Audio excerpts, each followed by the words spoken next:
the pandemic has definitely had negative impact on children overall. Children are feeling very much anxious, very much worried about the infection, about catching it for themselves, about their families and friends, and about missing more school. They are not able to meet up with their friends. They are not able to spend time with their relatives and go out or travel and be part of the activities that they were used to previously. So definitely all this has an impact on children. They are feeling very much anxious. Some children are feeling isolated, they're feeling lonely because they're not spending time with their friends and relatives. And this has caused considerable amount of anxiety for them. And we have to accept that children are being affected and recognize that it has a tremendous impact on their well-being and take steps to alleviate that. These children who have been diagnosed with the COVID-19 infection generally undergo a lot of psychological stress, either because of their illness or because of the news which they see, which they access either through media or newspaper or from other members of the family.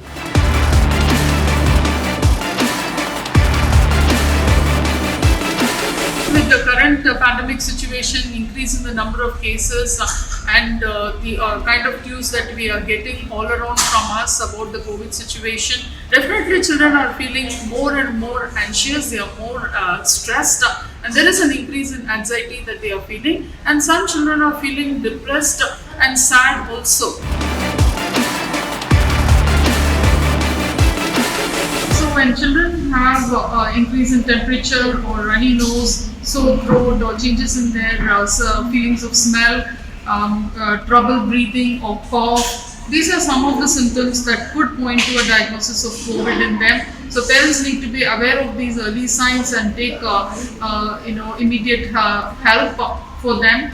And if children are feeling very anxious towards COVID itself, they may feel very irritable. They may have temper tantrums, anger, feelings of clinginess or separation anxiety from the parents, and that means they need also some support for their emotional well-being.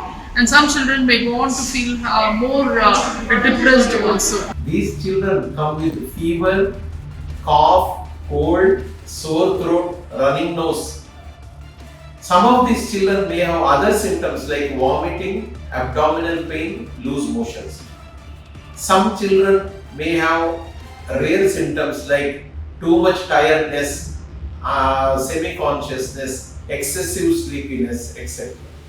Most of these children recover well.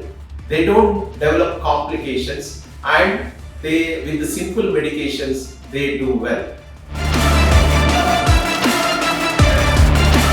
Parents need to be aware of these signs. There will be changes of appetite, changes in sleep patterns. They may sleep more or less, or they may eat more or less. And there may be frequent complaints of aches and pains which children are unable to explain. And these signs indicate that they need a little bit more support and help. And in that case, please approach your doctor and talk to them about it. We have to keep them engaged in some constructive activities. If the child is very young, we can keep them engaged by making them play with the parents. Parents have to behave like a child and play. Some indoor games can be taught to them so that they are kept busy and engaged in that. The older children, painting, drawing, reading, some storybooks, etc., can keep them engaged. And always talk positive with them so that the negative thoughts should come out of their mind.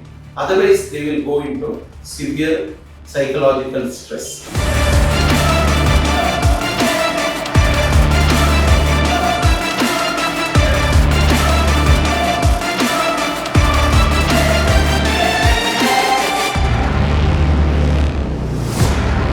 If you like this video, please like, share and subscribe to our channel.